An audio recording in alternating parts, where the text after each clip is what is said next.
News કેપિટલની સાથે હું છું સોનલ। સમાચારોની વાત કરીએ તે પહેલા નજર કરીશું હેડલાઇન્સ પર। આ હેડલાઇનના પ્રાયોજક છે ચારુસેટ યુનિવર્સિટી।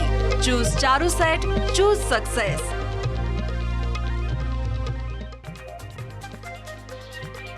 ચોમાસાને લઈને હવામાન વિભાગની મોટી જાહેરાત। ગુજરાતની બોર્ડર સુધી પહોંચી ગયું ચોમાસું। મુશળધાર બની ગમે ત્યારે ગુજરાતને ધમરોળી શકે મેઘો।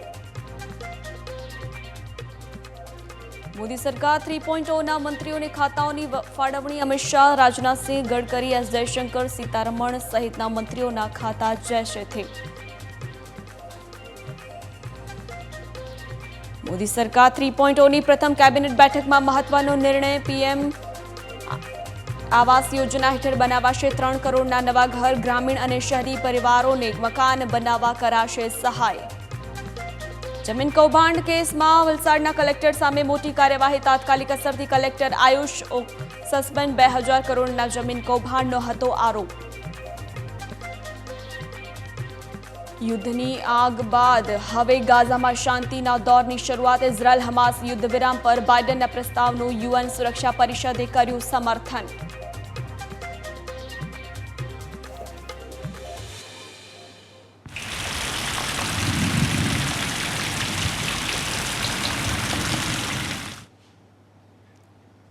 વિગતવાર સમાચારોની વાત કરીએ તો ગુજરાતની 6.50 કરોડ જનતા માટે મોટી ખબર સામે આવી છે। ગુજરાતની બોર્ડર નજીક ચોમાસું પહોંચ્યું છે। ચોમાસા અંગે હવામાન વિભાગની મોટી આગાહી। ગણતરીની કલાકોમાં જ ગુજરાતમાં ચોમાસાની દસ્તક। ગાજવીજ સાથે ચોમાસાની શરૂઆત થશે। આગામી 7 દિવસ રાજ્યમાં વરસાદી માહોલ રહેશે તેવી આગાહી હવામાન વિભાગ દ્વારા કરવામાં આવી છે।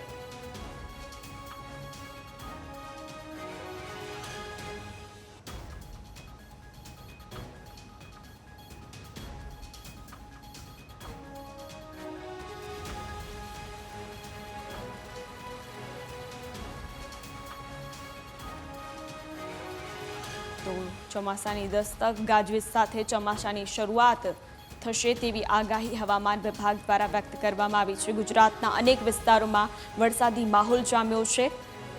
આ સાથે જ વરસાદની શરૂઆત થતાં લોકોને અસહ્ય ગરમીમાંથી આંશિક રાહત પણ મળી છે। मानसून की साउथ वेस्ट मानसून जो प्रवेश करेगा साउथ गुजरात के कुछ भाग में आने वाले 48 घंटे में। तो जो आज और कल के लिए जो रेनफॉल का फोरकास्ट दिया गया है साउथ गुजरात के लिए, आज के लिए लाइट से मॉडरेट रेनफॉल और साथ में थंडरस्टॉर्म की वार्निंग है। और कल के लिए लाइट रेन और साथ में थंडरस्टॉर्म की वार्निंग है। વધુ એક વેધર અપડેટ સાથે હું છું ટ્વિંકલ। તો હવામાન વિભાગની લેટેસ્ટ આગાહી પ્રમાણે ગુજરાત રાજ્યમાં આગામી 7 દિવસ વરસાદ પડી શકે છે। તો અત્યાર સુધી એવું માનવામાં આવતું હતું કે હવામાન વિભાગે એવી સૂચના આપી હતી કે જે ચોમાસું છે તે ગુજરાત રાજ્ય પર 15 જૂનની આસપાસ બેસી શકે છે। પરંતુ લેટેસ્ટ અપડેટ એ સામે આવી છે કે આ જે ચોમાસું છે તે 15 જૂન કરતાં 2-3 દિવસ વહેલું એટલે કે આગામી 48 કલાકમાં ગુજરાત રાજ્ય પર જે ચોમાસું છે તે દસ્તક દેશે। અને આપણે જો ચોમાસાની વાત કરવામાં આવે તો ચોમાસું છે તે દક્ષિણ ભારત અને અરબ સાગરથી ધીરે ધીરે ઉપર તરફ જાય છે। એટલે આ જે ચોમાસું છે તે દક્ષિણ ભારતમાં પહોંચી ચૂક્યું છે અને આગળ તે મહારાષ્ટ્ર સુધી પણ પહોંચી ચૂક્યું છે। એટલે ગઈકાલની જો આપણે વાત કરવામાં આવે તો જે ચોમાસું છે તે ચોમાસું મુંબઈ સુધી પહોંચી ગયું છે અને મુંબઈના ઘણા ભાગોમાં વરસાદ પણ જોવા મળ્યો હતો। તો ગઈકાલે આપણે જો ખાસ કરીને વાત કરીએ તો મેં તમને અગાઉ પણ જણાવ્યું હતું કે ગઈકાલે એટલે કે 9 તારીખે ગુજરાત રાજ્યમાં પણ વરસાદની આગાહી કરવામાં આવી હતી। તો ખાસ કરીને ગુજરાત રાજ્યના જે સૌરાષ્ટ્રના અમુક ભાગો છે, દક્ષિણ ગુજરાત છે, મધ્ય ગુજરાત અને પૂર્વ ગુજરાત, આ મધ્ય ગુજરાત, પૂર્વ ગુજરાત અને દક્ષિણ ગુજરાતના જે જિલ્લાઓ છે ત્યાં ગઈકાલે ઘણા વિસ્તારોમાં વરસાદ પણ જોવા મળ્યો હતો। તો હું તમને સેટેલાઇટ ઇમેજ દ્વારા માહિતી આપી દઉં કે આ જે ચોમાસું છે તે ગુજરાતમાં ક્યારે પહોંચવાનું છે અને હાલ તે ચોમાસું છે તે ક્યાં પહોંચ્યું છે।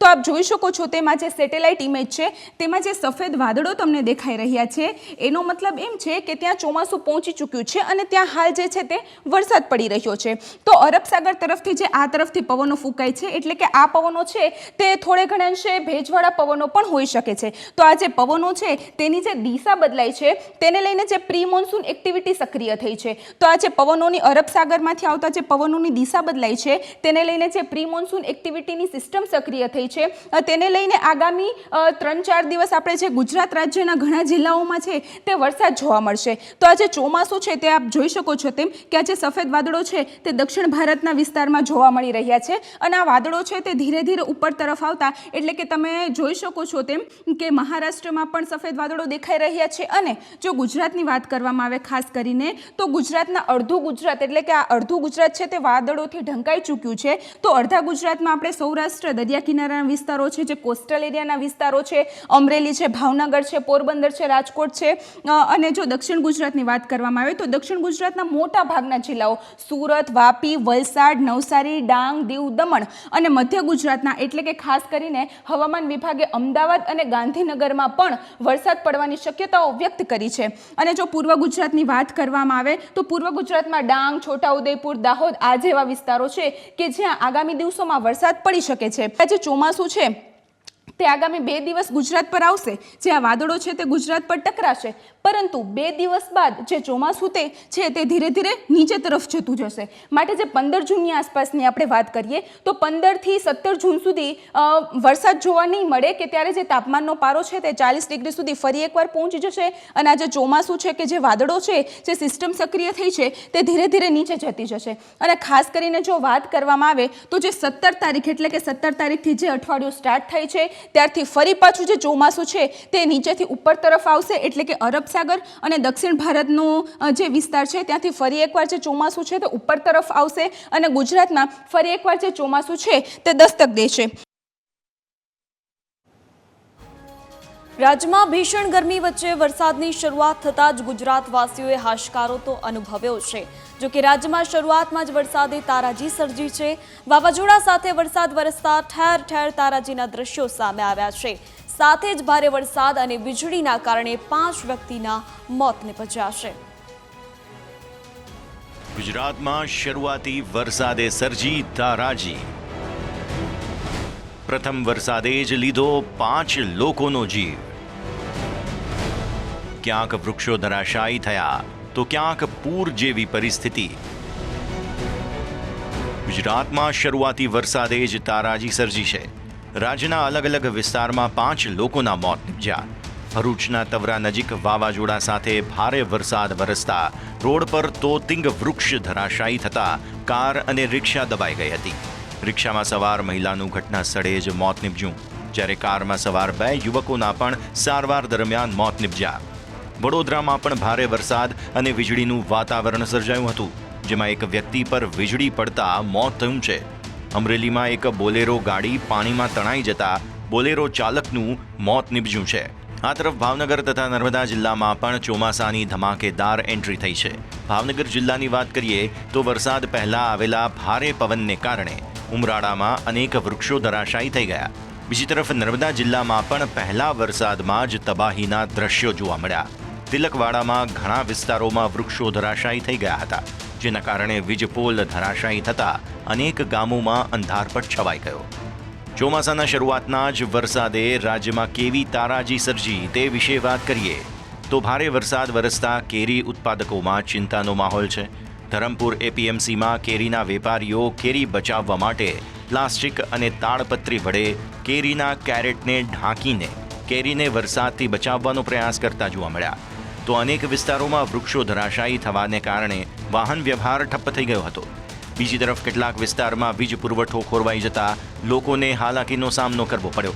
મોટાભાગના વિસ્તારમાં વરસાદી પાણી ભરાઈ જવાની સમસ્યા પણ સામે આવી છે. આ તો હતા તારાજીના દ્રશ્યો. રાજ્યના અન્ય વિસ્તારની વાત કરીએ. છેલ્લા 24 કલાકમાં 72 તાલુકામાં વરસાદ નોંધાયો હતો. ગુજરાતના 4 ઝોનમાં વરસાદની ધમાકેદાર એન્ટ્રી થઈ ગઈ છે. ગાંધીનગર, અમદાવાદ, વડોદરા, સુરત, વલસાડ, ભરૂચ, અમરેલી અને ગીર સોમનાથ જિલ્લામાં ધોધમાર વરસાદ ખાબક્યો. વીજળીના કડાકા ભડાકા સાથે પડેલા ધોધમાર વરસાદને કારણે રસ્તાઓ પર વરસાદી પાણી વહેતા થયા. હવામાન વિભાગની આગાહી વચ્ચે વલસાડના વાતાવરણમાં પલટો આવ્યો. વલસાડના કપરાડાના અનેક વિસ્તારોમાં પવન સાથે વરસાદ પડ્યો. આ તો હજુ શરૂઆતનો વરસાદ છે. ત્યાં ચોમાસાની શરૂઆત હજુ વિધિવત શરૂ થઈ નથી. દર વર્ષની જેમ આ વર્ષે પણ તંત્રની પ્રી મોન્સૂન કામગીરીની પોલ ખુલી ગઈ છે. આ જોતા લાગી રહ્યું છે કે લોકોએ આના કરતાં પણ વધારે હાલાકી ભોગવવાનો વારો આવે તો નવાય નહીં. અમરેલી ધારીના વીરપુર, માધુપુર, ગઢિયા, નાગદરા સહિતના ગામોમાં ધોધમાર વરસાદ નોંધાયો. ગઢિયા ગામની સ્થાનિક નદીમાં પૂર આવ્યું છે. ધારીના અનેક ગામોમાં વાવણી લાયક વરસાદથી ખેડૂતો ખુશખુશાલ જોવા મળી રહ્યા છે.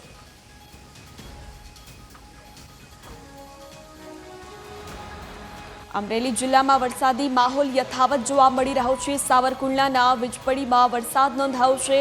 ખડસલી અને છાપરી સહિતના ગામોમાં પણ ભારે વરસાદ નોંધાયો. પંથકમાં વરસાદ થતાં ખેડૂતોમાં ખુશીનો માહોલ જોવા મળી રહ્યો છે.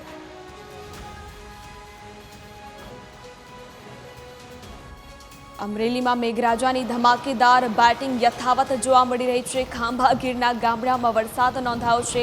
ધોધમાર વરસાદ ચક્રાવા ગામે તેજ પવન સાથે વરસાદ નોંધાયો છે. મુશળધાર વરસાદ ખેતરોમાં જોવા મળી રહ્યો છે. તો જળબંબાકારની સ્થિતિ ખેતરોમાં જોવા મળી રહી છે. નદીઓમાં નવા નીરની આવક થવા પામી છે. રાજકોટ જિલ્લાના જેતપુર પંથકમાં વરસાદી માહોલ જામ્યો છે. હરિપર મેવાસા ગામમાં ભારે પવન સાથે વરસાદનું આગમન. મેવાસા ગામમાં ભારે વરસાદના કારણે ગામમાં પાણી ભરાયા છે. મેવાસા ગામમાં 2 મહિના પહેલા બનાવેલ હોકળાની દિવાલ ધરાશાયી થઈ છે. RNBએ 2 મહિના પહેલા દિવાલ બનાવી હતી. દિવાલ ધરાશાયી થતાં ગામના સરપંચ કનુભાઈ સોલંકીનો ભ્રષ્ટાચારનો આક્ષેપ કરવામાં આવી રહ્યો છે.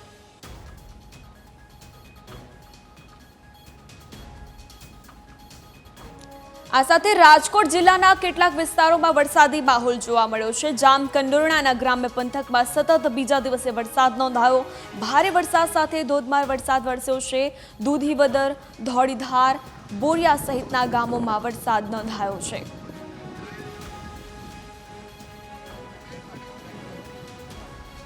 રાજકોટના ગ્રામ્ય વિસ્તારમાં વરસાદનું આગમન થયું છે. તેજપુર તાલુકાના ગામડાઓમાં મેઘાવી માહોલ જામ્યો. પ્રેમગઢ, મેવાસા, જાંબુડી, ખીડસરામાં વરસાદ નોંધાયો. સારા વરસાદના પગલે ખેડૂતોમાં ખુશીનો માહોલ જોવા મળી રહ્યો છે.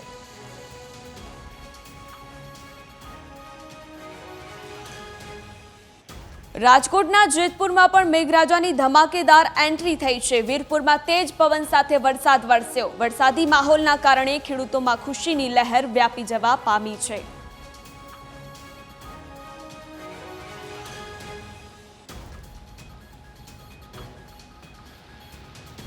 નર્મદામાં ગઈકાલે અનેક વિસ્તારોમાં ધોધમાર વરસાદ વરસ્યો. 2 કલાકમાં અંદાજિત 1.5 ઇંચ જેટલો વરસાદ ખાબક્યો હતો, જેના કારણે ખેડૂતોમાં પાકને જે નુકસાન પહોંચ્યું છે. કેરી અને પપૈયા સહિતના પાકોને નુકસાન પહોંચ્યું. 500 એકરનો કેળનો પાક પણ અસર થયો છે. મહામહેનતે તૈયાર કરાયેલો પાક બરબાદ થતાં ખેડૂતોને રોવાનો વારો આવ્યો છે. ચોમાસાની શરૂઆતથી જ પડેલા વરસાદના વાવાઝોડાને ખેડૂતોને રોવાનો વારો આવ્યો છે. આપ જોઈ રહ્યા છો કે જે બગાયતી પાક હોય છે, કેળા, શેરડી, ખેતર અને કેળી, આ બધા પાકને વ્યાપક નુકસાન જોવા મળી રહ્યું છે. ગત રાત્રે જે નર્મદા જિલ્લામાં વાવાઝોડા સાથે વરસાદ ખાબક્યો, પૂરી રાત જાણે ખેડૂતોને તબાહી મચાવી દીધી હોય એવું હાલમાં આ ખેડૂતોને જોવા મળી રહ્યું છે. ખેતરો બતાવી રહ્યા છે કે આખા કેળાના ખેતરો સૂઈ ગયા છે. ત્યારે ખેડૂતોની કફોડી પરિસ્થિતિ થઈ રહી છે. આપણે વાત કરીએ ખેડૂતો સાથે. કાકા, શું નામ છે અને તમારે કેટલું નુકસાન છે? મારું નામ નરેન્દ્રસિંહ અદબસિંહ બારોટ, ગામ કુવાર છે. અમારું ખેડૂતોને ભવ્ય નુકસાન થયેલું છે અને વારંવાર 2 વખત વાવાઝોડું આ સાલની 2 વાર આ પવનને એટલી બધી સુરસાટ સાથે અને તે વરસાદ સાથે જે છાટક્યો છે એનાથી અમારો ખેડૂત બહુ જ પાયમાલ થઈ ગયો છે. તો આ પાયમાલ તો દૂર થશે જો આવીને આવી સાહેબ એ તો કોઈ સરકારથી કોઈ સહાય આપે નહીં તો ખેડૂત બહુ નિરાધાર બની જશે સાહેબ. ખેતી કરવાની કોઈ લાયક જ નહીં રહે. આ પ્રકારની કપરી પરિસ્થિતિમાં અમારો ખેડૂત આ ઊભો છે અને વારંવાર જો હવે મુસીબતનો સામનો કરીને ઊભો છે. એટલે આ અમને સરકારશ્રીને જે આ વિનંતી છે કે સાહેબ અમને જે કંઈક રાહત અને સહાય જો મળે એ પ્રકારનો સાહેબ અમારી દરેક ખેડૂતની નમ્ર વિનંતી છે. ખેડૂત સરકાર પાસે સહાય માંગી રહી છે. આપણે બીજા એક અન્ય ખેડૂત છે. કાકા, શું નામ છે અને કેટલું તમારું નુકસાન છે? પ્રકાશભાઈ વિઠ્ઠલભાઈ માછી નામ છે મારું. અને કેરોને બહુ મોટા પાયે નુકસાન થયેલું છે. જો સરકાર સહાય આપે તો સારું, નહીં તો દવા પીવાનો વારો આવે એવી પરિસ્થિતિ છે. તમે કઈ રીતે પૈસા લાયા, કઈ રીતે ખેડૂત એ કર્યા છે અને જે ઉગાવ્યું છે અને કઈ રીતે મહેનત લાગી છે તમને? અમે ક્રોપ લોન લઈને ધંધો કરેલો છે. તો ક્રોપ લોન લઈને ખેડૂતોએ આજે આ મહામૂલો પાક ઉત્પન્ન કર્યો છે. કાપણીની વાત છે અને કાપણી સમયે જ આવું વાવાઝોડું આવ્યું છે. તમારું નામ શું છે અને કેટલું નુકસાન છે? જયદીપભાઈ રાવજીભાઈ પટેલ. મારું આશરે લગભગ 60-70% જેવું નુકસાન છે. શું કહેશો, સરકાર પાસે શું અપેક્ષા છે? સરકાર પાસે તો હવે અપેક્ષા એ છે કે જે રીતે ગાડીઓનો બમ્પર ટુ બમ્પર વીમો રાખે છે એ રીતે ખેતીની અંદર બી કંઈક એવી મોટી રાહત આપે કે જેનાથી જે ઘડીએ પાક આપણે વાવણી કરીએ તે ટાઈમથી કોઈ એવી સહાય આપે કે વીમો એ રીતે સરકાર પાસે પ્રીમિયમ ખેડૂત પાસે ભરાવે કે જેનાથી આ નુકસાન થાય તો એને ટકાવારી પ્રમાણે આપણે વીમા કંપની ખેડૂતને લાભ આપી શકે. તો જે આ ખેડૂત ની આપણે હવે ફરી બતાવવા માંગીશ કે આ ખેતર જે છે અને ખેડૂતો છે, આજે ખેતરમાં આજે પ્રથમ વરસાદની જે તબાહી મચાવી છે અને કેળના ખેતરને મોટું નુકસાન થયું છે, ત્યારે ખેડૂત પાયમાલ થઈ ગયો છે. ખેડૂતનું કહેવું એવું છે કે જે ક્રોપ લોનો લઈ અને પોતાના ઘરેણા મૂકીને પણ જ્યારે દેવા કરીને પણ આજે આ ખેતી કરી છે, ત્યારે પ્રથમ વરસાદમાં જ આ તબાહી થઈ છે અને ખેડૂતોને વ્યાપક નુકસાન ગયું છે. ત્યારે એને ભરપાઈ માટે સરકાર પાસે એક અપેક્ષા છે કે તેઓ એમને સારી સહાય કરે અથવા તો ક્રોપ લોન માફ કરે, એવી એક સહાય ખેડૂતો સરકાર પાસે માગી રહ્યા છે. Pravin Patwari, news capital, Narmada. દેશની આર્થિક રાજધાની મુંબઈમાં ભારે વરસાદ નોંધાયો. સતત ધબકતા શહેરની રફતાર ધીમી કરી દીધી છે. ચોમાસાની શરૂઆતમાં જ ભારે વરસાદથી મુંબઈવાસીઓ હેરાન પરેશાન થઈ ગયા છે. તો સાથે જ ચોમાસાની શરૂઆતમાં જ વરસાદે બીએમસીની પોલ ખોલી નાખી છે. મુંબઈમાં આફત બન્યો વરસાદ. ભારે વરસાદે મુંબઈની તેજ રફતાર ધીમી કરી. હજુ પણ દેશની આર્થિક રાજધાનીને ઘમરોળશે વરસાદ. મુંબઈમાં હવામાન વિભાગની આગાહી મુજબ ચોમાસાએ દસ્તક દીધી છે. શરૂઆતમાં જ ભારે વરસાદથી મુંબઈનું વાતાવરણ તો આહલાદક થઈ ગયું છે, સાથે જ આ વરસાદે આફત પણ વહોરી છે. ભારે વરસાદના પગલે મુંબઈમાં ઠેર ઠેર જળબંબાકારની પરિસ્થિતિ સર્જાઈ છે, જેને લઈ મુંબઈવાસીઓને હાલાકીનો સામનો કરવો પડી રહ્યો છે. ત્યારે હવામાન વિભાગે આગામી દિવસોમાં મુંબઈમાં હજુ પણ ભારેથી અતિભારે વરસાદની આગાહી કરી છે. તો બીજી તરફ મુંબઈ શહેરના કેટલાક દ્રશ્ય સામે આવ્યા છે, જ્યાં વરસાદી પાણી ફરી વળતા વાહન વ્યવહાર સહિત લોકોના વેપાર ધંધાને પણ ખરાબ રીતે અસર થઈ છે. 24 કલાક ધબકતા મુંબઈના દાદર વિસ્તાર ભારે વરસાદના કારણે બેટમાં ફેરવાયું હતું. ઘૂંટણસમાં પાણી ભરાઈ જતા લોકોને ભારે હાલાકીનો સામનો કરવો પડ્યો હતો. ટાયર ડૂબી જતા પાણીમાંથી ગાડી કાઢવી વાહન ચાલકો માટે મુશ્કેલ બની હતી. તો બીજી તરફ વરસાદના કારણે ટ્રાફિક જામના કારણે લોકોને ઘરે પહોંચવામાં ઘણો સમય લાગ્યો હતો. પ્રથમ વરસાદમાં જ દાદર જેવા વિસ્તારની આ પ્રકારની સ્થિતિ સર્જાતા ફરી એક વખત મુંબઈ મહાનગરપાલિકાની પોલ ખુલી ગઈ છે. વાત કરીએ મુંબઈના અન્ય વિસ્તારોની તો લોઅર પરેલ, હિન્દુ માતા, ભાઈનંદર, દહીસર, સાયન, કાંદીવલી, કુર્લા, મલાડ જેવા વિસ્તારોમાં ભારેથી અતિભારે વરસાદ ખાબક્યો. તો આ તરફ એક્સપ્રેસ વે હાઈવે વિસ્તારમાં પણ વરસાદ વરસતા રોડ રસ્તાઓ પર પાણી ફરી વળ્યા હતા, જેના કારણે વાહનોની રફતાર ધીમી પડી હતી. સતત 24 કલાક ધબકતા મુંબઈ શહેરમાં વરસાદી પાણી ફરી વળતા વ્યસ્ત જીવન જીવવા ટેવાયેલા મુંબઈવાસીઓ અકળાયા હતા. તો ગત રાત્રિએ મુંબઈમાં વીજળીના કડાકા ભડાકા સાથે વરસાદ વરસ્યો હતો. જો કે વરસાદી અમી છાંટણાથી મુંબઈ શહેરમાં આહલાદક દ્રશ્ય સર્જાયા હતા. મુંબઈની ભવ્ય ઇમારતો અને રાત્રિના લાઇટિંગવાળા દ્રશ્ય સાથે મેઘરાજાની એન્ટ્રીએ મુંબઈની સુંદરતામાં ચાર ચાંદ લગાવી દીધા છે. Bureau report, news capital. Gir સોમનાથમાં કેસર કેરીના બગીચાઓ નષ્ટ થઈ રહ્યા છે, કારણ કે ઓછું ઉત્પાદન અને વધુ ખર્ચ. ખેડૂતોનું કહેવું છે કે ગરમી અને વાતાવરણમાં ફેરફારના કારણે ઉત્પાદનમાં સતત ઘટાડો થઈ રહ્યો છે અને તેની સામે ખર્ચમાં પણ સતત વધારો થઈ રહ્યો છે, જેના કારણે ખેડૂતો માટે ખર્ચની રકમ ઊભી કરવાની પણ મુશ્કેલ બની છે. ગીર સોમનાથના સુરવા, ગાવા, ચિત્રાવડ, હળમતિયા અને વાડલા સહિતના ગામોમાં ખેડૂતો આંબાના બગીચાઓ કાપવા માંડ્યા છે અને અન્ય પાકો વાવી આવક રળવા તરફ વળી રહ્યા છે.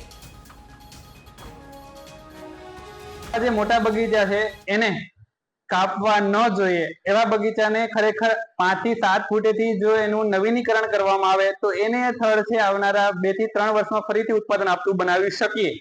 એટલા માટે થઈને આ સેન્ટર ઓફ એક્સિલન્સ દ્વારા ખેડૂતોને તાલીમો પણ આપવામાં આવે છે અને વીરપુર છે, અમડાસ છે, ચિત્રોડ છે એવા ગામોમાં જે ખેડૂતો નવીનીકરણ કરવા માંગે છે એવા ખેડૂતોના ખેતરે જે એને માર્કિંગ કરી આપવામાં આવે છે અને નવીનીકરણ કર્યા પછી કઈ માવજતો કરવાથી એનો બગીચો છે ફરી 2 વર્ષે અથવા 3 વર્ષે કઈ રીતે ફરીથી ઉત્પાદન આપતો બને એ માટે થઈને માર્ગદર્શન કરવામાં. દવાનો ખર્ચો, ખાતરનો ખર્ચો, મજૂરીનો ખર્ચો છે એ બધું ખેડૂતોને પરવડતો નથી. એટલા માટે જે આંબા છે આજે 25-30 વર્ષના 35 વર્ષના જે બાગાયત વિસ્તાર છે આજે ખેડૂતો એનું કટિંગ કરી અને ચીલે ચાલુ ખેતી કરવા માંગે છે કારણ કે આંબાની અંદર પૂરું વળતર મળતું નથી. દવા, ખાતર કે મજૂરીનો ખર્ચ ઉપર હોય. એક આંબો 20 કિલો કેરી નથી આપી શકતો. આવું 5-6 વર્ષ ત્યાં થતા ખેડૂતો કંટાળી અને આંબા જો આ વિસ્તાર છે એટલા એ આજે 12 વીઘાનો બગીચો અમારા ગામની અંદર લગભગ આજે 100 વીઘાના બગીચાનું કટિંગ થઈ ગયું છે અને 100 વીઘા જમીન ખુલ્લી થઈ છે. ચોમાસાના આગમનને હવે માત્ર ગણતરીના કલાકો બાકી છે ત્યારે સુરેન્દ્રનગરમાં પણ પાણીની પડોજણ સામે આવી છે. જિલ્લાની કેનાલોમાં છેલ્લા 20 દિવસથી પાણી બંધ કરવામાં આવ્યું છે જેથી ખેડૂતોની ચિંતામાં વધારો નોંધાયો છે અને વાવણી લાયક અથવા આવેલો પાક બરબાદ થઈ જવાની ચિંતા ઊભી થઈ છે ત્યારે ખેડૂતો કેનાલોમાં પાણી છોડવા માટે માંગ કરી રહ્યા છે. કેનાલનું સમારકામ ન કરાયું હોવાનો ખેડૂતો આરોપ લગાવી રહ્યા છે. વઢવાણમાં નીકળતી કેનાલ બાબતે સાહેબોને રજૂઆત કરવા છતાંય સાહેબોએ ચાલુ નથી કરી. ખેડૂતોના અત્યારે 1200 રૂપિયાના મોંઘા ભાવના બિયારણ વાવી દીધેલા છે જેથી કરી પાણી ન આવતા ખેડૂતોને અત્યારે કપાસ સુકાવાની આરા ઉપર આવી ગયું છે અને બધાને પૂરેપૂરી નુકસાની થાય એવું છે.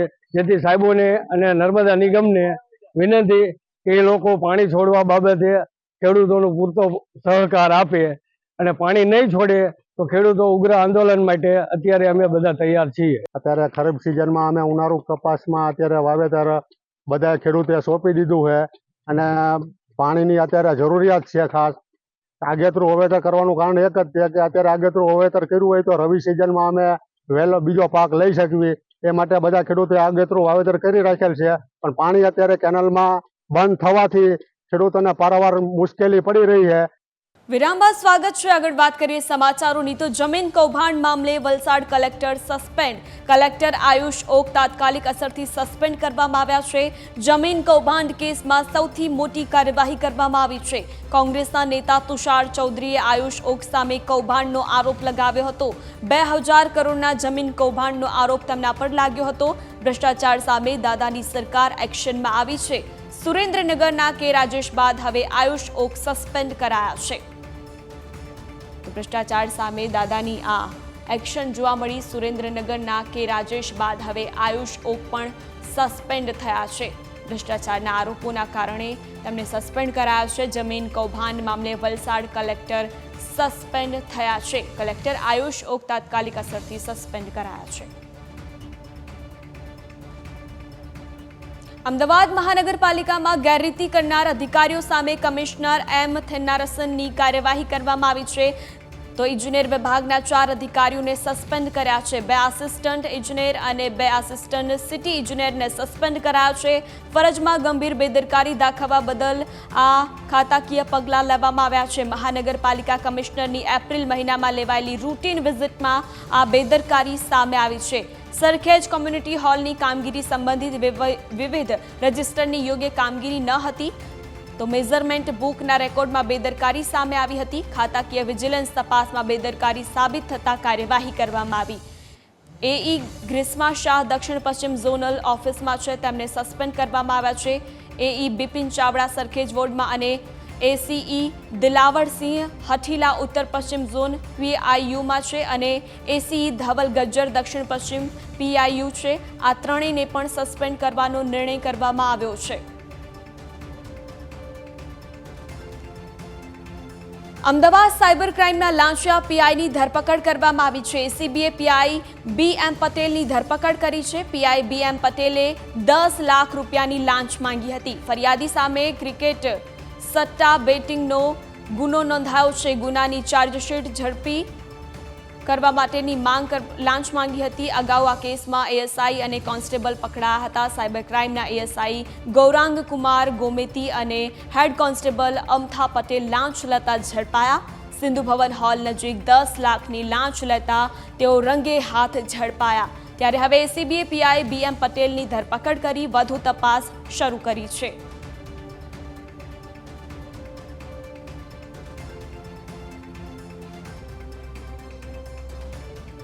હવે વાત કરીએ ફિટનેસ મંત્રની।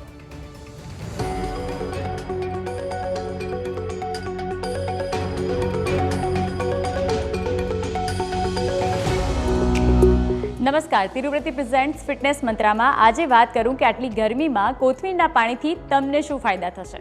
કોથમીરનું પાણી બ્લડ શુગર ઓછું કરવામાં અને શરીરમાં યુરિક એસિડને ઓછું કરવામાં મદદ કરે છે।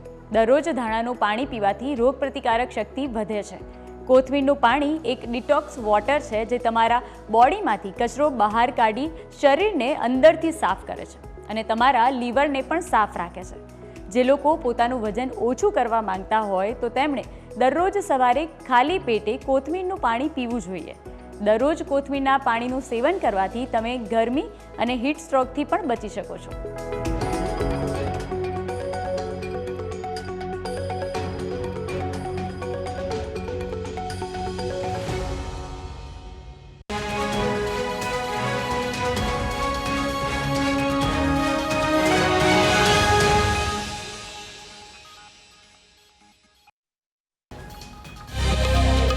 હેડલાઇનના પ્રાયોજક છે ચારુસેટ યુનિવર્સિટી।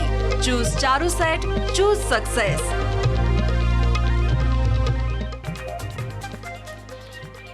ચોમાસાને લઈને હવામાન વિભાગની મોટી જાહેરાત। ગુજરાતની બોર્ડર સુધી પહોંચી ગયું ચોમાસું। મુશળધાર બની ગમે ત્યારે ગુજરાતને ગમરોડી શકે મેઘો। મોદી સરકાર 3.0ના મંત્રીઓની ખાતાઓની ફાળવણી। અમિત શાહ, રાજનાથસિંહ, ગડકરી, એસ જયશંકર, સીતારમણ સહિતના મંત્રીઓના ખાતા જૈસે થે। મોદી સરકાર 3.0ની પ્રથમ કેબિનેટ બેઠકમાં મહત્વનો નિર્ણય। પીએમએવાય હેઠળ બનાવાશે 3 કરોડ નવા ઘર। ગ્રામીણ અને શહેરી પરિવારોને મકાન બનાવવા કરાશે સહાય। જમીન કૌભાંડ કેસમાં વલસાડના કલેક્ટર સામે મોટી કાર્યવાહી। તાત્કાલિક અસરથી કલેક્ટર આયુષ ઓક સસ્પેન્ડ। 2000 કરોડના જમીન કૌભાંડનો હતો આરોપ। યુદ્ધની આગ બાદ હવે ગાઝામાં શાંતિના દોરની શરૂઆત। ઇઝરાયલ હમાસ યુદ્ધ વિરામ પર બાઇડનના પ્રસ્તાવનું યુએન સુરક્ષા પરિષદે કર્યું સમર્થન।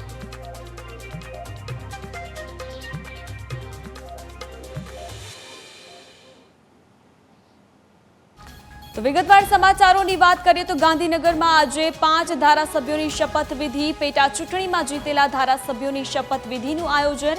વિજાપુરના ધારાસભ્ય સીજે ચાવડા શપથ લેશે। પોરબંદરના એમએલએ અર્જુન મોઢવાણિયા પણ શપથ લેશે। ખંભાતના ધારાસભ્ય ચિરાગ પટેલ પણ શપથ લેવાના છે।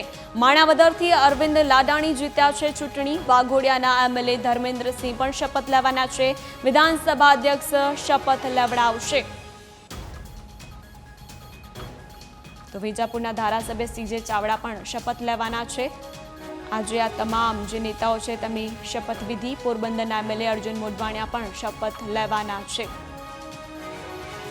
તો શપથવિધિનો કાર્યક્રમ। ખંભાતના ધારાસભ્ય ચિરાગ પટેલ પણ શપથ લેવાના છે। તો માણાવદરથી અરવિંદ લાડાણી ચૂંટણી જીત્યા છે, તેઓ પણ આજે શપથ લેવાના છે। ખંભાતના ધારાસભ્ય પણ શપથ લેવાના છે। તો શપથવિધિનો કાર્યક્રમ આજે યોજાવા જઈ રહ્યો છે। વાઘોડિયાના એમએલએ પણ ધર્મેન્દ્રસિંહ પણ શપથ લેવાના છે। ગાંધીનગરમાં આજે 5 ધારાસભ્યોની શપથવિધિનો કાર્યક્રમ યોજાવા જઈ રહ્યો છે। પેટા ચૂંટણીમાં જીતેલા ધારાસભ્યોની શપથવિધિ યોજાશે। આજે 5 ધારાસભ્યો શપથ લેવાના છે। પેટા ચૂંટણીમાં આ તમામ ધારાસભ્યોની જીત થઈ હતી, જે બાદ આજે તેઓ શપથ ગ્રહણ કરવાના છે।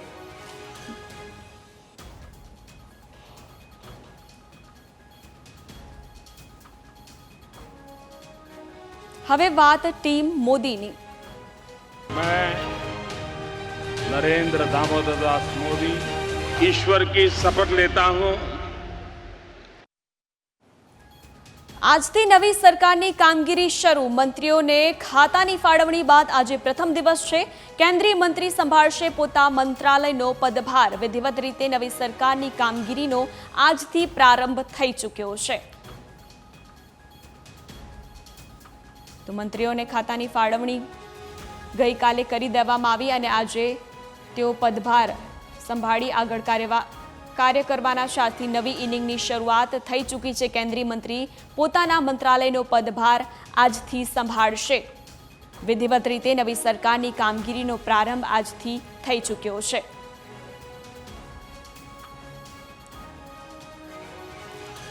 ખાતાની ફાળવણી બાદ CR પાટીલે PM મોદીનો આભાર માન્યો છે. પાટીલે આભાર માનતા સોશિયલ મીડિયા પર લખ્યું કે મને જળ શક્તિ મંત્રાલયની જવાબદારી સોંપવા પર માનનીય વડાપ્રધાન નરેન્દ્ર મોદી સરનો આભાર વ્યક્ત કરવો એ મારા માટે ખૂબ જ ગૌરવ અને પ્રેરણાની ક્ષણ છે. હું આ મહત્વપૂર્ણ જવાબદારી માટે મારી ઊંડી કૃતજ્ઞતા વ્યક્ત કરું છું. આપણા દેશના જળ સંસાધનોનું સંરક્ષણ અને સંવર્ધન એ એક પવિત્ર ધ્યેય છે. હું મારા સમર્પણ અને નિષ્ઠાથી આ સિદ્ધિ કરવાનો પ્રયત્ન કરીશ.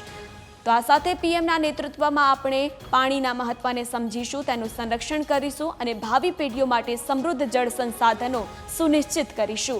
માનનીય PMના વિઝન અને પ્રેરણાદાયી નેતૃત્વ હેઠળ આપણે સાથે મળીને જળ શક્તિને રાષ્ટ્રીય શક્તિમાં પરિવર્તિત કરીશું.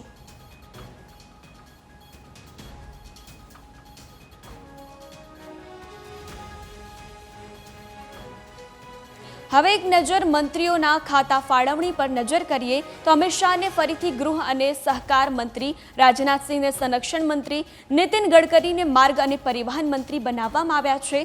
આ ઉપરાંત S જયશંકરને પણ ફરીથી વિદેશ મંત્રી બનાવાયા છે. તેમજ શિવરાજસિંહને કૃષિ મંત્રાલયની જવાબદારી સોંપવામાં આવી છે અને મનોહરલાલ ખટ્ટરને ઉર્જા વિભાગ આપવામાં આવ્યો છે. નીતિન ગડકરીની સાથે રાજ્યના 2 મંત્રી પણ હશે. અજય ટંબા અને હર્ષ મલ્હોત્રાને માર્ગ મંત્રી અને પરિવહન રાજ્યમંત્રી બનાવવામાં આવ્યા છે.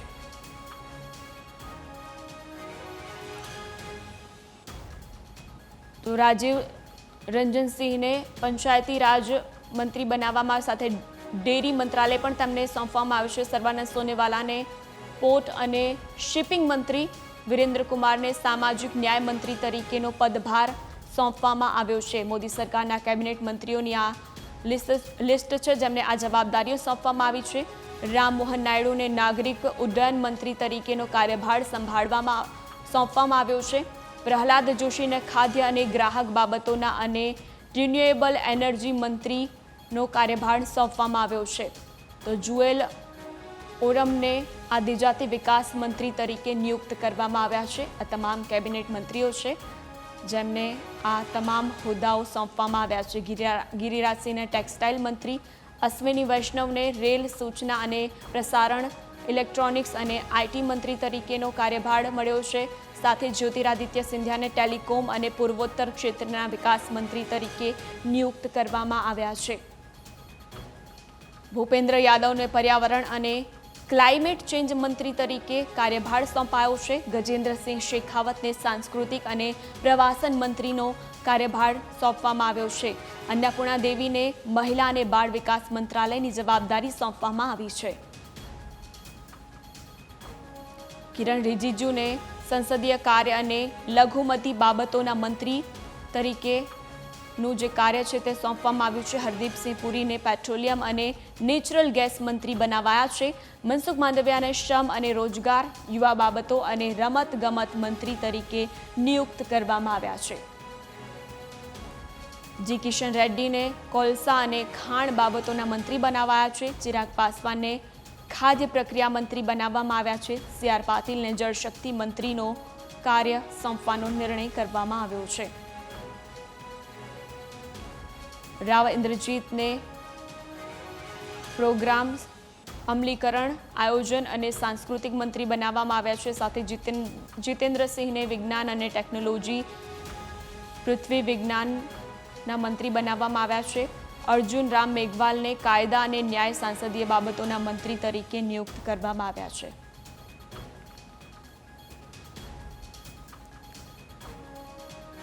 તો પ્રતાપરાવ જાદવને આયુષ, આરોગ્ય અને પરિવાર કલ્યાણ મંત્રી તરીકે નિયુક્ત કરવામાં આવ્યા છે. જયંત ચૌધરીને કૌશલ્ય વિકાસ અને શિક્ષણ મંત્રીની જવાબદારી સોંપવામાં આવી છે.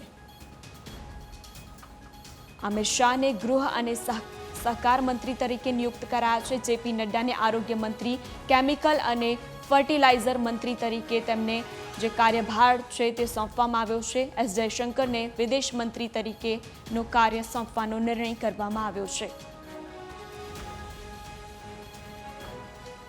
મનસુખ માંડવિયાને શ્રમ અને રોજગાર તથા યુવા બાબતોના રમતગમત મંત્રી તરીકે નિયુક્ત કરાયા. સી.આર. પાટીલને જળશક્તિ મંત્રીનો કાર્યભાર સોંપવામાં આવ્યો છે. નીમુબેન બાંભણિયાને ગ્રાહક બાબતો, ખાદ્ય અને જાહેર વિતરણ મંત્રીનો કાર્ય સોંપવાનો નિર્ણય કેબિનેટમાં કરવામાં આવ્યો છે.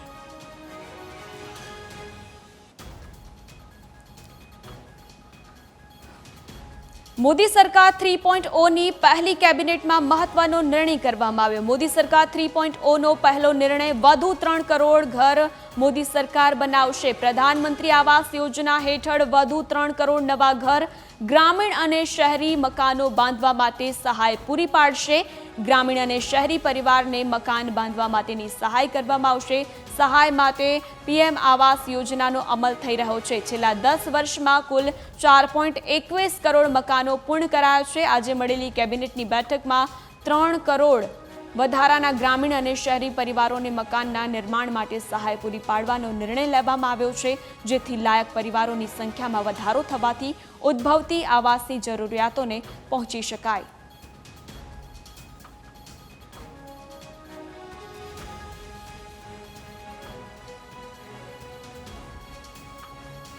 સમાચારોમાં આગળ વધીશું તે પહેલા રોકાઈશું એક બ્રેક માટે.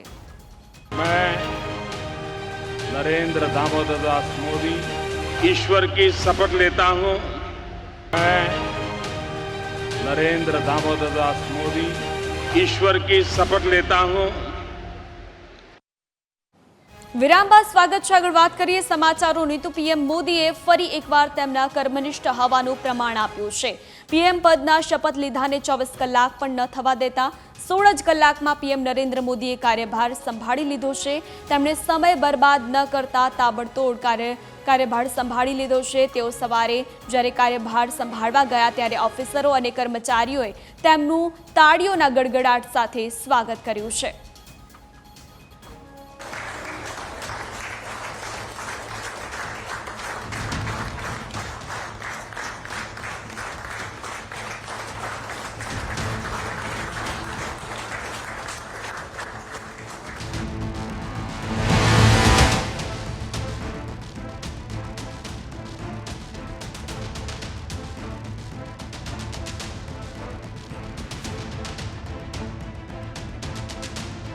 મોદી સરકાર 3.0નો કાર્યભાર સંભાળતાની સાથે પીએમ મોદીએ પહેલું કાર્ય ખેડૂતોના હિતમાં કર્યું.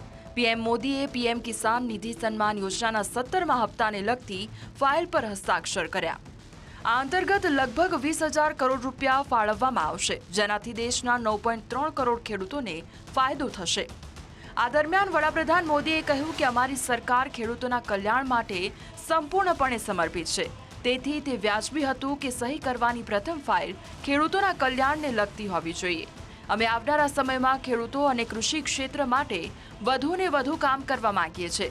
સાથે જ પીએમ મોદીએ થાક્યા વગર નિરંતર કામ કરવાનું રાઝ પણ જણાવ્યું હતું. कई लोग मुझे इस चुनाव में भी और हमेशा, मैं पिछले 30 साल से ये सवाल सुन के थक चुका हूं कि इतनी एनर्जी लाते कहां से हो. मेरी एनर्जी का रहस्य, मैं जीवन भर भीतर के विद्यार्थी को जिंदा रखता हूं. और जो व्यक्ति अपने भीतर विद्यार्थी को जिंदा रखता है वो कभी भी सामर्थ्यहीन नहीं होता है, शक्तिहीन नहीं होता है और आलसी नहीं होता है. वो हर बार ऊर्जा से भरा हुआ रहता है. તો પીએમ મોદીએ સફળતાની ચાવી પણ આપી. તેમની ટીમ કેવા વિચારો સાથે કામગીરી કરે છે તે વિશે પણ તેમણે જણાવ્યું. और जब मैं 3 बातें कहता हूं, एक, क्लैरिटी ऑफ थॉट्स. जहां तक इस सरकार का सवाल है, मैं मानता हूं कि कोई उलझन नहीं है. बाएं जाए, दाएं जाए, ऊपर जाए, नीचे जाए, कुछ नहीं, उसको पता है ऐसे ही जाना है. और उसे पा करके रहना है। इतनी क्लैरिटी ऑफ थॉट्स किसी भी काम की सफलता के लिए सबसे पहली जरूरत होती है। फेथ इन कन्विक्शन दूसरा पार्ट है कि जो मैं सुन रहा हूं, जो मुझे बताया जा रहा है, उसके प्रति मेरे मन में अश्रद्धा नहीं होनी चाहिए, मेरे मन में इफ्स एंड बट्स नहीं होनी चाहिए। फेथ इन कन्विक्शन, जो मैंने सुना है और अनुभव कहता है कि हाँ यार मेरे विचारों में मेल नहीं बैठता है, लेकिन यही है रास्ता, तो चलो लग जाओ। लेकिन इतने से भी पूरा नहीं होता है। Clarity of vision, faith in conviction is not enough to achieve. और इसके लिए चलता है कैरेक्टर टू एक्ट। मुझे अपने व्यक्तित्व को उस प्रकार से गढ़ना पड़ता है, मेरे समय का सर्वाधिक उपयोग उस काम के लिए लगाने का मुझे प्रायोरिटी तय करनी होती है, खुद को खपाना पड़ता है। વધુમાં પીએમ મોદીએ એક ખૂબ જ સારી વાત કરી જે તેમની ટીમ માટે હતી, પરંતુ આ વાત અન્ય લોકો માટે પણ એક સંદેશ છે। સાંભળો તેમણે શું કહ્યું। और मैंने ये भी वादा किया है देश को 24/7 फॉर 2047। मुझे वो टीम से अपेक्षाएं हैं, मैं मेरी टीम से चाहता हूं, और उसमें भी मैंने मिला हुआ काम समय से पूरा कर दिया, मुझे मिला हुआ काम गलती के बिना कर दिया। मैं समझता हूं अच्छी चीज है, लेकिन परिपूर्णता नहीं है। मैंने उसमें वैल्यू एडिशन क्या किया? मैंने पूरा किया, लेकिन ज्यादा अच्छे से पूरा किया। मैंने पूरा किया, लेकिन आगे अब किसी के सर पे बोझ नहीं रहेगा, इतना मैंने करके रखा है। अगर हमारा भाव है, हर चीज में वैल्यू एडिशन, हर चीज में क्वालिटी अपग्रेडेशन, तो मुझे पक्का विश्वास है दोस्तों कि हम 5 साल के भीतर भीतर जिस सपनों को और संकल्प को लेकर के चले हैं, उसको हम परिपूर्ण कर सकते हैं। 10 साल का मेरा अनुभव है, जो तय किया उसको हम करके रहे हैं। તો સાથે પીએમ મોદીએ કાર્યભાર સંભાળ્યા બાદ તેમણે તેમના આગામી મિશનને લઈ વાત પણ કરી। તેમણે કહ્યું, જ્યાં કોઈ નથી પહોંચ્યું ત્યાં અમે દેશને પહોંચાડીશું। સાથે જ પીએમએ તેમની ટીમને લઈને એ પણ સ્પષ્ટતા કરી કે અમારી ટીમ માટે ન તો કોઈ બંધન છે કે ન તો વિચારોની કોઈ સીમા અમે નક્કી કરી છે, અને પુરુષાર્થ માટેનો પણ કોઈ માપદંડ નથી। આ સાથે જ પીએમ મોદીએ ઈચ્છા સાથે સ્થિરતાથી સંકલ્પ અને સંકલ્પ સાથે પરિશ્રમથી સિદ્ધિ સુધી પહોંચવાની વાત પણ કરી છે। Bureau report, news capital. Modi સરકાર 3.0ની કામગીરી શરૂ થતાની સાથે જ પીએમ મોદી ફરી તેમના રોડમેપ કામ કરી રહ્યા છે। તેવામાં પીએમ મોદીએ 3જી ટર્મની કામગીરીની શરૂઆત કરતા પહેલા ભૂતપૂર્વ રાષ્ટ્રપતિ પ્રતિભા પાટીલ, પૂર્વ પીએમ મનમોહન સિંહ અને પૂર્વ પીએમ દેવગૌડાને ફોન કરીને આશીર્વાદ મેળવ્યા હતા।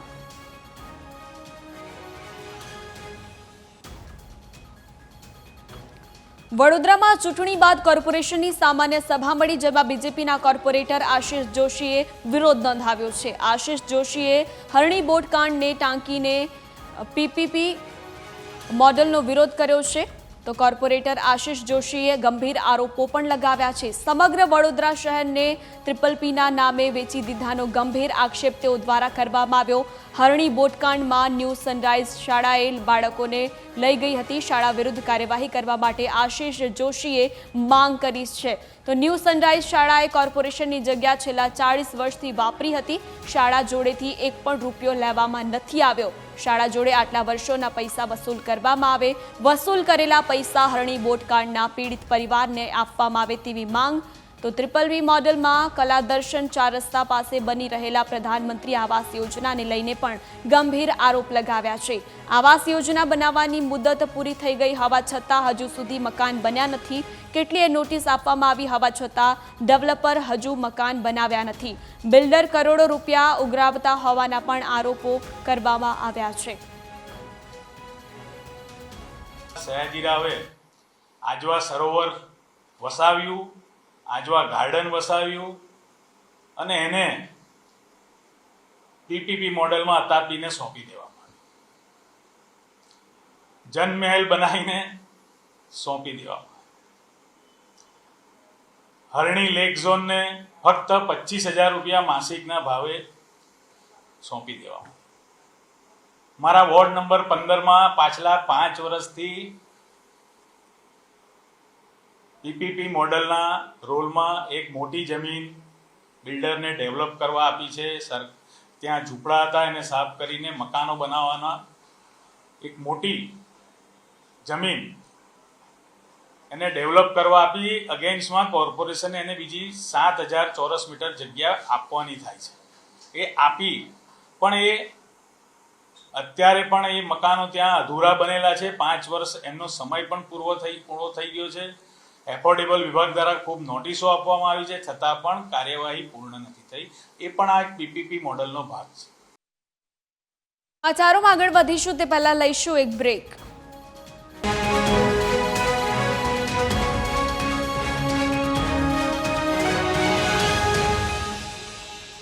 બ્રેક બાદ સ્વાગત છે. આગળ વાત કરીએ સમાચારોની તો સુરતની ચોટા બજારમાં દબાણ કરાઈ રહ્યું હતું, જેને લઈને બીજેપી નેતા નીતિન ભજીયાવાલાએ સીએમને રજૂઆત કરી હતી. નીતિન ભજીયાવાલાએ આરોપ લગાવ્યો હતો કે ફાયર વિભાગ આંખ આડા કાન કરી રહ્યું છે અને દબાણ દૂર નથી કરી રહ્યું. ત્યારે ફરી એકવાર નીતિન ભજીયાવાલાએ ફાયર વિભાગ પર આરોપ લગાવ્યા છે કે સીએમને રજૂઆત કર્યા બાદ ફાયર વિભાગ માત્ર કાગળ પર કાર્યવાહી કરે છે, ત્યારે હકીકતમાં કોઈ કાર્યવાહી નથી કરવામાં આવતી. ચૌટા બજારમાંથી તાત્કાલિક ધોરણે દબાણો દૂર કરવા માંગ કરવામાં આવી રહી છે. અમારો આશય કોઈની રોજીરોટી છીનવવાનો નથી, પણ રોજીરોટીના નામે લોકોના જીવ જોખમમાં મુકાય તે પર કોઈ સંજોગમાં ચલાવી લેવામાં આવે નહીં. ફરી વખત મારી બંને તંત્રને વિનંતી કે આ બાબતમાં કડક પગલાં ભરો અને અમને રહેવાસીને આ તકલીફમાંથી બહાર કાઢો. મેં Surat police commissioner, municipal commissioner, મેયરશ્રી, દરેક ધારાસભ્યને હું રજૂઆત કરું છું. છેલ્લી 2-3 વખતથી મુખ્યમંત્રી લગી રજૂઆત કરું છું. મુખ્યમંત્રી કાર્યાલયથી પણ આ લોકોને તાકીદ કરવામાં આવે છે. દરેક વખતે જેવા મુખ્યમંત્રીને ત્યાંથી પત્ર આવે છે એટલે મારો જવાબ લઈ લેવામાં આવે છે અને પછી 1-2 દિવસ કામગીરી થાય ને પછી પાછું હતું એનું એ થઈ જાય છે. રાજકોટમાં અગ્નિકાંડની ઘટના બાદ સુરત મહાનગરપાલિકાનો ફાયર વિભાગ એક્શન મોડમાં આવ્યો હતો અને અલગ અલગ જગ્યાઓ પર જે દુકાનો હોય, રેસ્ટોરન્ટ હોય તેમજ મોટા મોલ કોમ્પ્લેક્સોને સીલ મારવાની કામગીરી હાથ ધરી હતી. પરંતુ સુરતના ફાયર વિભાગને અથવા તો સુરત મહાનગરપાલિકાને ચૌટા બજારની સાંકડી ગલીઓમાં જે દબાણ કરીને દુકાનો ચાલે છે એ ન દેખાય. 2 દિવસ પહેલાં જ જે ચૌટા બજારમાં આગ લાગી હતી અને ફાયરની ગાડીઓને જવામાં પણ તકલીફનો સામનો કરવો પડ્યો હતો. સીધા દ્રશ્ય જોઈ શકો છો. જેમ જે ટુ વ્હીલરો ચાલકો હોય તેમને પણ જે પોતાનું ટુ વ્હીલર ચલાવવામાં મુશ્કેલીનો સામનો કરવો પડી રહ્યો છે. ત્યારે આજે વિચારી શકો કે આ જ રસ્તા પરથી જ્યારે કોઈ આગની ઘટના બને અથવા તો કોઈ દર્દીને લઈ જવાનું હોય તો અહીંયાથી એમ્બ્યુલન્સ કઈ રીતે પસાર થતી હશે. લોકોએ દબાણ કરી દીધું છે, વસ્તુઓ વેચી રહ્યા છે.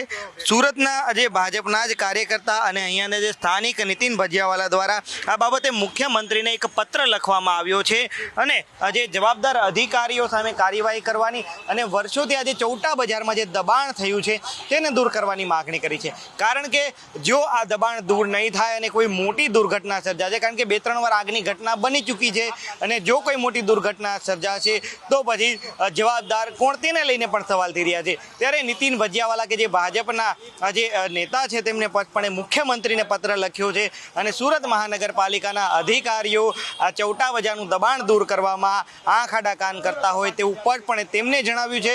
અને અધિકારીઓની આ ભૂલના કારણે અને રાજકોટની ઘટનાની જેમ જ બીજો અગ્નિકાંડ સર્જાય, સુરતમાં બીજો તક્ષશિલા કાંડ સર્જાય તો જવાબદાર કોણ તેને લઈને પણ સવાલો થઈ રહ્યા છે.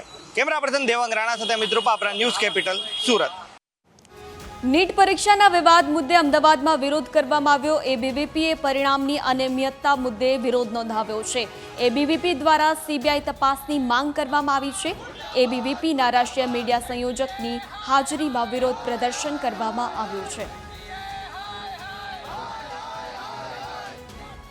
कोई इतनी मामूली परीक्षा है नहीं कि आपके स्वास्थ्य क्षेत्र के जो डॉक्टर इस सोसाइटी में बाहर पढ़ने वाले हैं उन लोगों को आप ऐसे मार्क में, ऐसे बेसिक टेस्ट में ये करवा दो. इसके अलावा चलो ठीक है पेपर इजी होगा या फिर हो सकता है बच्चों ने कड़ी तैयारी की होगी, लेकिन ये कैसे पॉसिबल हो गया कि एक ही सेंटर से एक ही रीजन से एक टाइम पर 8-8 स्टूडेंट को 720 में से 720 मार्क मिल रहे हैं। શિક્ષણ વિભાગે સરકારી અને ગ્રાન્ટેડ શાળામાં જ્ઞાન સહાયકોની ભરતી કરવાની જાહેરાત કરી છે। ધોરણ 9 થી 12 માટે જ્ઞાન સહાયકની ભરતી કરવામાં આવશે। સરકારે કાયમી ભરતી ન કરતા ઉમેદવારોમાં રોષ જોવા મળી રહ્યો છે। હાલ માધ્યમિક શાળાઓમાં 2074 જગ્યાઓ અને ઉચ્ચતર માધ્યમિક શાળાઓમાં 4316 જગ્યાઓ ખાલી છે, જેની સામે સરકારે ફરી એકવાર હંગામી જ્ઞાન સહાયકોની ભરતીની જાહેરાત કરી છે, જેની સામે ઉમેદવારો કાયમી શિક્ષકોની ભરતી કરવાની માંગ કરી રહ્યા છે। અમારા અંદાજ મુજબ છેલ્લે 31/5 રિટાયર્ડ થયેલાને પણ અમે જો ગણીએ તો માધ્યમિકની અંદર 3.5 થી 4000 અને ઉચ્ચતર માધ્યમિકની અંદર પણ ઓલમોસ્ટ એટલી જ, એટલે ઓલમોસ્ટ 7-7.5 જગ્યાઓ રાજ્યમાં ખાલી છે। એની સામે જ્ઞાન સહાયક પાસ થયા છે 5800। તો એ સંજોગોમાં આજે જે બાકીની જે જગ્યાઓ ખાલી રહેવાની એનું શું? કારણ કે ખાલી જ રહેવાની, કારણ કે પ્રવાસી યોજના શિક્ષણ વિભાગે બંધ કરી દીધી છે, જ્ઞાન સહાયક પૂરતા નથી। સનાતનની રક્ષા માટે આજે રાજકોટના ત્રંબામાં ધર્મસભા યોજાશે। ધર્મસભામાં 5000થી વધુ સાધુ સંતો હાજર રહેશે। 4 શંકરાચાર્ય, 4 પીઠાધીશ સહિતના સંતો મહંતો હાજર રહેવાના છે। મહારાષ્ટ્ર, કાશી, મધ્યપ્રદેશના સંતો પણ હાજર રહેશે। રાજ્યભરના કથાકારો પણ ધર્મસભામાં ઉપસ્થિત રહેવાના છે। ધર્મના રક્ષણ માટે 8 મુદ્દાઓ પર ચર્ચા કરવામાં આવશે।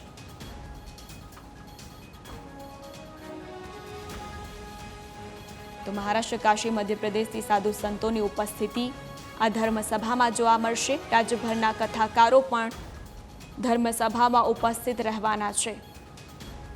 ત્રંબામાં આ ધર્મસભાનું આયોજન સનાતનની રક્ષા માટે 8 મુદ્દાઓ પર આ ધર્મસભામાં ચર્ચાનું આયોજન કરવામાં આવ્યું છે।